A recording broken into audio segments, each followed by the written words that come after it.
Okay mga kabahay, andito tayo ngayon sa aking pinapagawang project. So ngayon ang i-discuss ko sa inyo ay yung ceiling kasi nasa ceiling part na kami. So ngayon ipapakita ko sa inyo kung ano yung mga ginamit sa ceiling na all or metal paring. Okay, so tara, tingnan natin.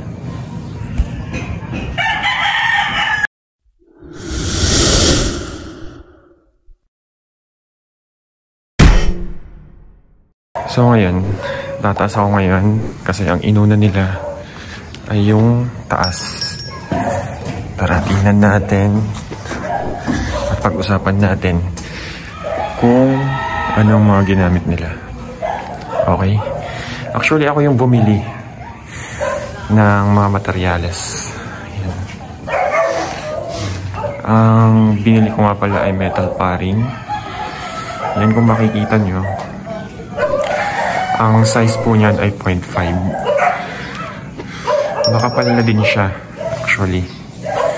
Yan. Bumili ako ng 0.5 mm ang kapal niya. And bumili din ako ng wall angle, tinatawag. Yun ang wall angle. Yung nakapalibot sa kanya sa wall para papatungan ng metal paring.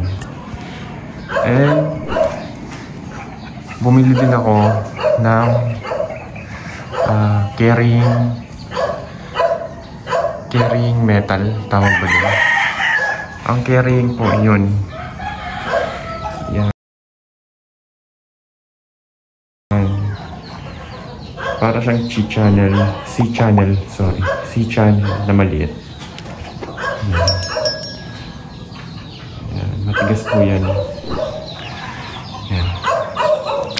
So pinauna ko muna yung CR. Yan. CR and itong taas. Overall, sa taas muna sila para pag pababa na sila. Yan. Kung makikita na din, wrap finish na siya. Sorry, hindi ko na videoan. Yan. At may mga wire din siya.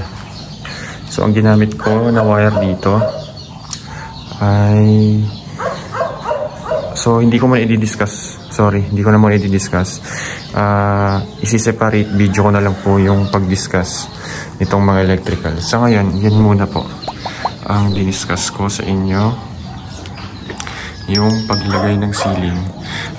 Pinalagay ko nga pala ay apat, yan, para matibay.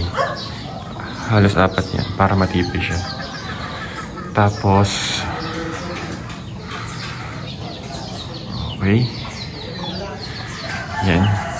So, tara tingnan natin yung aking in-order. Ay, sorry nga pala. Ito nga pala yung aking mga blind rivet. Ito ang ginamit kong blind rivet. 532 by 1/2. Yan, tapos 1/8 by 1/2. Yan, ito po yung suggested ng mga gumagawa ng ceiling. Yan. Yan. Pero ito, hindi nila suggested gawa ng makunat or napuputol. Ito. Yan. So, tingnan natin yung board na binili ko. Tara, baba tayo.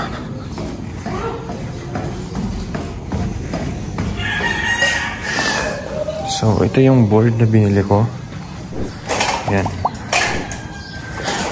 Yan. Ito ay nasa 4.5 or 1/4. Ito talaga yung ginagamit para sa mga residential ceiling. Hindi makapal, hindi manipis. Sakto lang. Yan.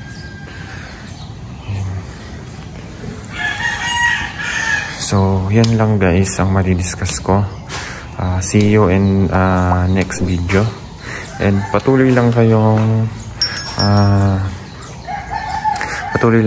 mag-subscribe, manood ng video ko, i-share, and likes, comment, and yun.